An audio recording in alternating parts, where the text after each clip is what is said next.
s'exprimer en anglais, comme vous savez, et de se féliciter que tous ceux qui se sentent concernés par l'image du phénomène de la bande dessinée, ce centre national et ce musée soient pendant quelques heures présents ici, dans notre bonne ville. Il fait beau, comme toutes les fois qu'on arrive en salon de bande dessinée, c'est l'image de cette ville, hein. C'est un grand soleil. Et ce sera ainsi d'ailleurs pour le dernier week-end de janvier, nous nous retrouverons, parce qu'une habitude que certains ont utilisé le parapluie et imperméable. Nous allons essayer, vous allez essayer pendant quelques heures de travailler. Nous avons remis un programme, et je crois que pour une fois, nous ne parlerons pas de bulles, de tickets restaurants ou de stock de bandes dessinées à vendre ou à récupérer quand elles sont parties dans un camion volé. Je pense, M. Clément, qu'il faudra chacun se présente rapidement, peut-être. Je voudrais non pas vous faire une allocution comme le programme vous l'indique, mais vous dire que ce Centre national de la bande dessinée et de l'image est un projet qui existe. Il existe parce que les lignes budgétaires de l'État sont là pour l'affirmer. Il existe parce que vous êtes là aujourd'hui. Il existe parce qu'il y a un lieu qui ne demande qu'à être réhabilité. Il existe enfin car dans les mois qui viennent, la première tranche de ce chantier s'ouvrira. Ce projet, il vous est ouvert aujourd'hui à tous et à toutes pour que le monde de la bande dessinée se sente complètement impliqué. Il vous est non seulement ouvert et présenté, mais je vous ai même proposé que vous y participiez, que votre propos, de ceux qui de temps en temps ont fait l'honneur à cette ville de se préoccuper de la bande dessinée depuis quelques longues années, donne plus qu'un avis, s'implique, participe, s'investisse en temps, en idées, mais peut-être pas en argent, dans ce projet, s'y investissent et nous aident à faire que ce centre national soit un bel objet, un bel outil de travail, un beau lieu, un endroit où, au fond, ce pourquoi vous êtes là chaque année durant le salon s'expliquera. Cette ville n'est pas tout à fait comme les autres, elle s'est investie dans les images, mais si elle s'est investie dans les images et dans ce qu'on pourrait appeler une politique industrielle de l'image, tout ceci n'a eu lieu ou ne peut avoir lieu que parce que vous avez les uns et les autres organisé, amené, porté un salon de la bande dessinée pour en arriver là où il est. Il faudra saluer bien sûr les Moliterni, Gérard et tous les autres, tous ceux qui ont travaillé. Il en est où ce salon? Il est mondialement connu. Il est, avec ses défauts, le seul véritable salon qui traite à peu près du phénomène de la bande dessinée. Il est celui où on peut parler, se rencontrer et échanger des produits, des idées, des hommes. Il est quelque chose qu'une ville porte, que le pays porte un peu. Je ne crois pas qu'on puisse faire ailleurs la même chose. Et ce salon, ces racines, ces femmes et ces hommes qui y sont de près ou de loin, ils doivent, je crois, s'investir de la même manière dans ce centre national. C'est là que vos productions pourront s'épanouir, c'est là que l'industrie de l'image pourra s'y développer, c'est là que certains outils pourront fonctionner, c'est là sans doute que vos mémoires collectives à vos gens de l'image seront inscrites et stockées. Voilà pourquoi vous êtes là aujourd'hui. Sans doute avez-vous des propos contradictoires à tenir et ils seront bienvenus. Sans doute aussi avec M. Clément. Aurez-vous des propositions très fermes et des directives très efficientes à nous donner, nous les prendrons et elles seront les bienvenues. Voilà, mesdames et messieurs, ce que je voulais vous dire en vous saluant tous et en vous saluant toutes, en vous demandant de pardonner Angoulême pour son mauvais temps, pour sa tempête, et en espérant que pendant les quelques heures que vous passerez avec nous, vous penserez en même temps qu'Angoulême que l'image est une bien belle chose et qu'il est grand temps qu'on s'en préoccupe un peu plus. Ah, M. Clément, vous voulez... Monsieur le maire, je vous remercie. Mesdames et messieurs, je vous propose ce matin d'avoir une séance assez courte, compte tenu déjà que vous êtes levé tôt pour être là, vous avez l'urgence de venir ici, que vous n'allez pas travailler dans le train très probablement, que vous nous avez déjà parlé de ce programme. Je propose que pour ce matin, après l'allocution de M. Bouchon, nous demandions à M.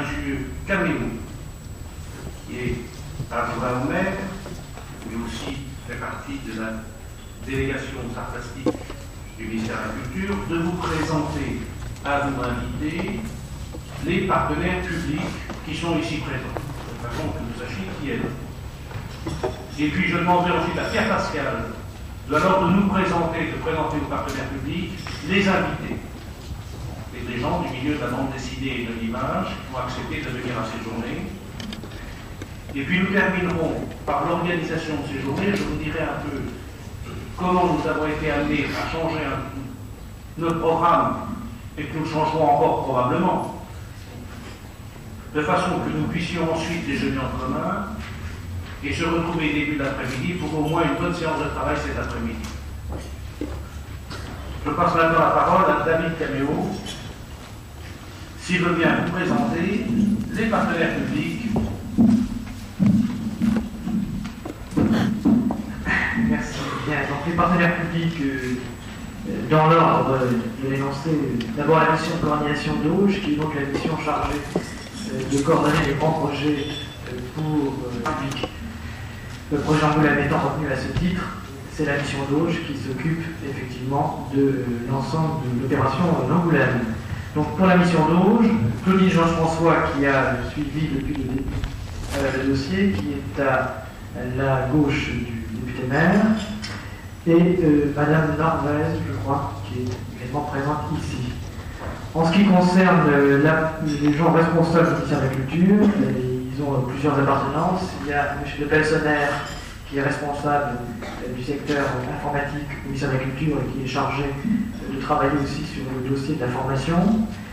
Il y a également M. Chounier, qui est responsable au niveau du secteur décentralisation du ministère et qui gère très concrètement la ligne des grands projets pour la culture, qui sera là, je crois, ce soir ou cet après-midi. Il y a monsieur ou madame, je ne sais pas, David, quelque part, de l'OCTE, madame, excusez-moi, qui est donc chargé de mission à l'OCTE, qui est l'agence pour la diffusion de nouvelles technologies que dirige M. Populus, et lequel est également chargé de mission auprès du ministre pour les nouvelles technologies. Il y a au niveau d'autres partenaires publics, le Carrefour international de la communication, qui a été fortement associé depuis le début à nos travaux.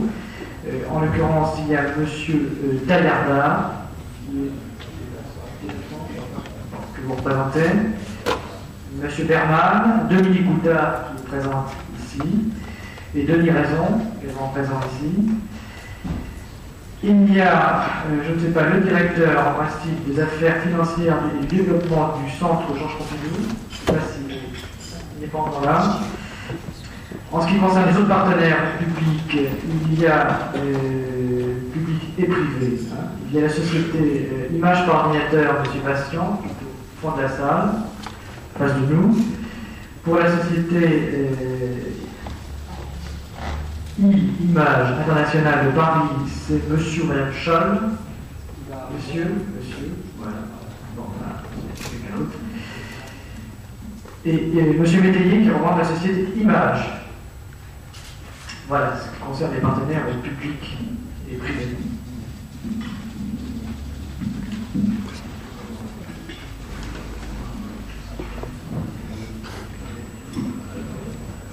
Alors en ce qui concerne les professionnels, je vous le présente dans le désordre absolu, sans aucune préséance en fait, dans l'ordre qui m'a été donné. Il y a d'abord M. Alain Auriol, qui représente les édition Milan, donc une catégorie de bande dessinée un peu négligée peut-être dans les manifestations de bande dessinée, celle qui s'adresse aux très jeunes enfants. En outre, Alain Auriol, vous pourriez peut-être nous signaler, monsieur Auriol, vous êtes gentil, Alain Auriol a réalisé le numéro spécial de Livre Hebdo consacré à la BD qui vient de sortir. Monsieur Marchon, Benoît Marchon, représente une maison d'édition qui s'adresse à un public très proche. Je veux parler de Bayard Presse, une maison d'édition qui collabore avec nous d'une façon très efficace au moment du salon depuis de nombreuses années. Nicole Mariac représente, elle aussi, une bande dessinée pour enfants, puisqu'elle représente le journal BIF, qui, contre vents et marées, reste le plus fort tirage de la presse pour jeunes. Elle est accompagnée de Jean Olivier, rédacteur en chef de BIF et scénariste prolifique et célèbre. J'ai Henri Filippini, qui est le critique BD, probablement le plus attendu. Ses chroniques Circus constituent une mine d'informations et moi-même, j'ai personnellement souvent recours à lui. Il faut ajouter que Filippini fait depuis longtemps partie, aux côtés de Monique Terny, du groupe de passionnés, grâce à qui la BD est devenue ce qu'elle est. Étienne Robial, le voilà, le barbu, qui commence à être barbu, il symbolise aussi le monde de la bande dessinée, dans sa boutique d'abord, puis dans sa maison d'édition. Il a fait un double travail de conservation du patrimoine BD avec sa collection Copyright, et puis de promotion des jeunes auteurs dans des collections dont on ne compte plus les découvertes. Jean-Olivier représente les éditions Dupuis. On a parlé beaucoup des éditions Dupuis ces temps-ci. Moi, ce qui me semble important, c'est que ces éditions Dupuis, c'est quand même Gaston Lagaffe et c'est quand même les Schtroumpfs. C'est vraiment quelque chose de fondamental dans la bande dessinée. Vous voulez, monsieur Olivier? Il était là tout à l'heure. Ah bon. Salvador Soldevilla, c'était du monde. Il est directeur du département jeunesse, auquel il apporte, à mon avis, justement une nouvelle jeunesse. C'est particulièrement sensible dans la formule actuelle du journal de Mickey. Vania Beauvais a eu le courage, à une époque pas si lointaine, et elle continue, de publier dans la grande presse des BD de grands auteurs français, en lieu et place des sempiternels stricts américains. Vania Beauvais, à gauche. Alain Chante est un enseignant. Il a eu, lui, le courage de soutenir une thèse de doctorat de 3e cycle sur l'histoire de la BD. Il est devenu le conférencier de l'héros officiel de notre salon, traitant les compétences et foi, le thème de l'année.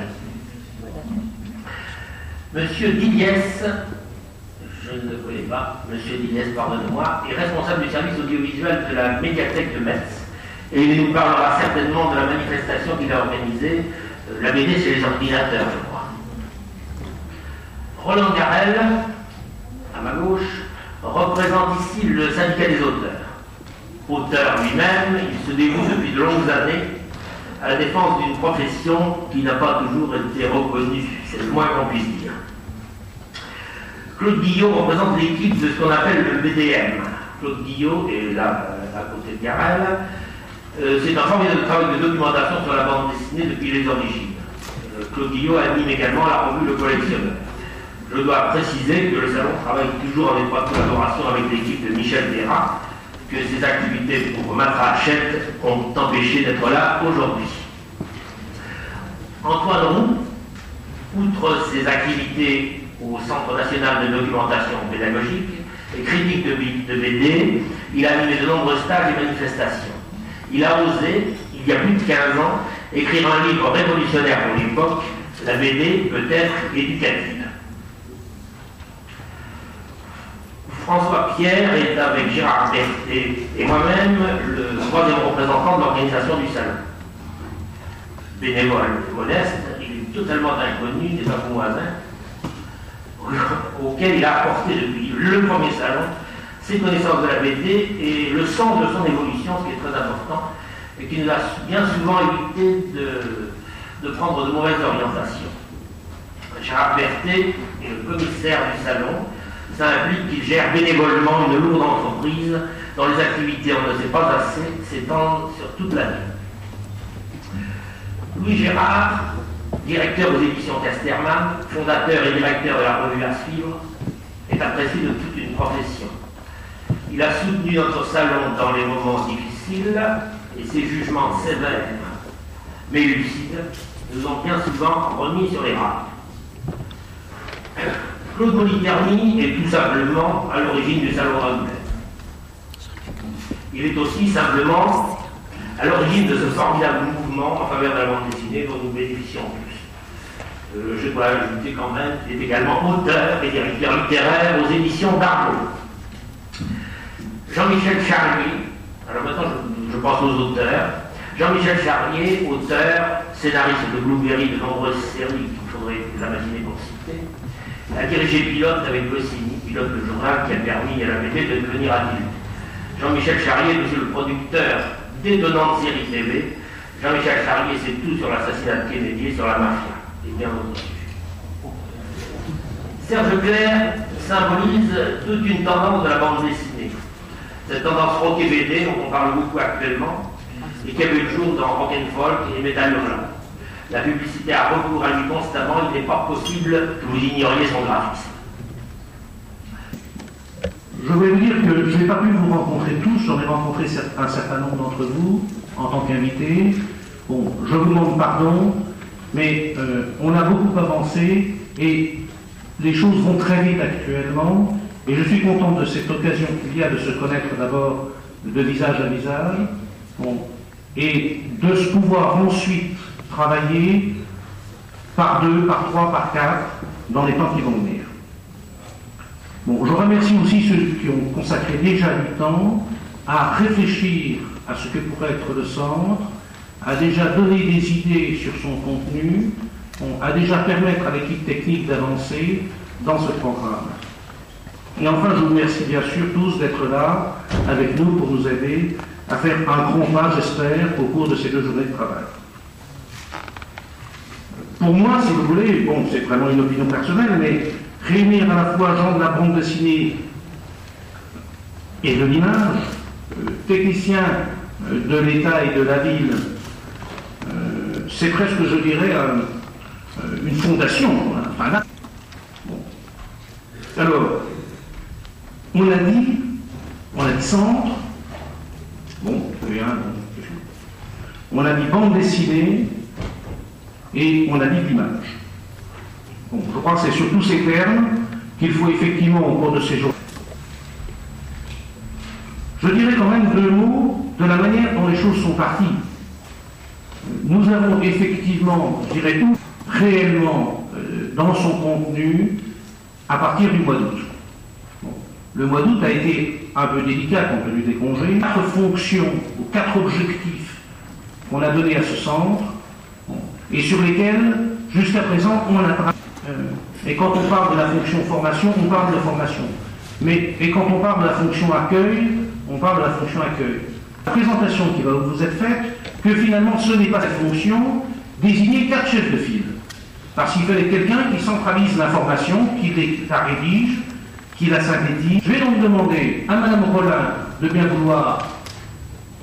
Pardon, excusez-moi.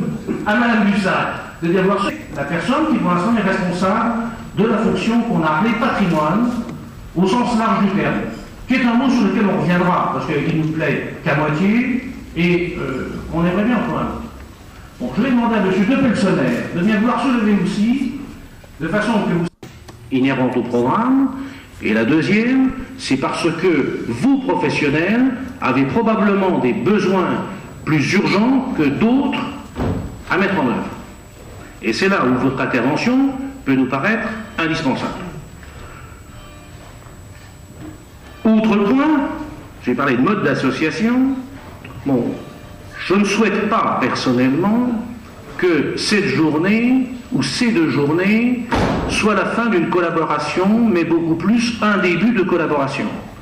Bon, pour l'instant, nous avons besoin d'élargir nos compétences, bon, et profiter autant qu'on pourra, tous ensemble, à la fois de notre expérience mutuelle, de façon à pouvoir, au cours de la fin de l'année 84, mais surtout au cours de l'année 85, continuer à bâtir ensemble ce programme.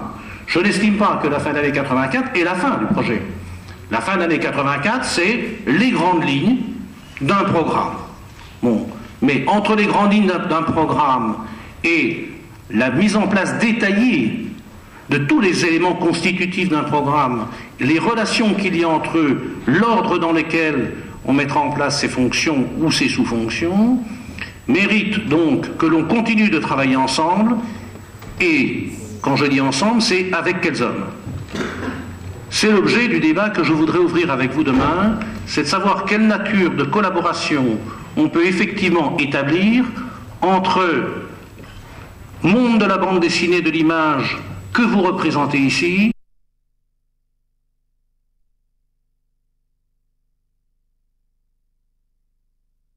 je sais pas, un tour de table pour que chacun se présente, parce qu'il y a des gens qui n'ont pas été présentés, oubliés, parce qu'ils ne sont pas partenaires, ou associés, ou non associés. Alors, M. Clément, tu commences par ton côté, peut-être? Non. De coordination des grands projets d'architecture et d'urbanisme. Vous devez sans doute le savoir, dans son communiqué du 8 mai, annoncé des grands projets à Paris, mais également de grands projets en province, et le Centre national comme grand projet. Cette mission de coordination est animée par Yves Dauge, qui a été par le président de la République pour coordonner ces grands projets d'État. Anne Clause, assistante au chef de projet. Marie-Hélène Norvez de la mission de coordination.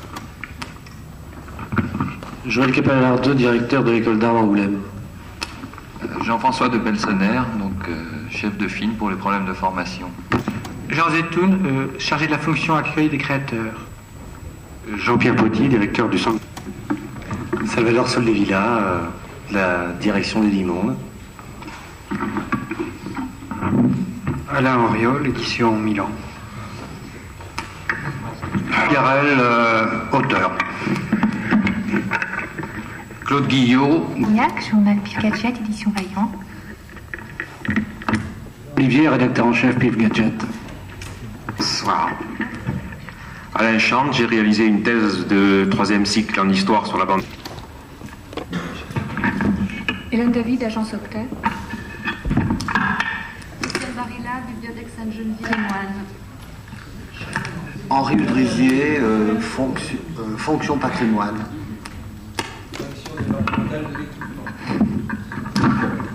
Oui, je sais pas ici. Desnoyers de la direction de département. Philippe Méjean, directeur de l'atelier d'urbanisme de la ville d'Angoulême. Travail de consultation d'images à partir de vidéodisques et de micro-informatique.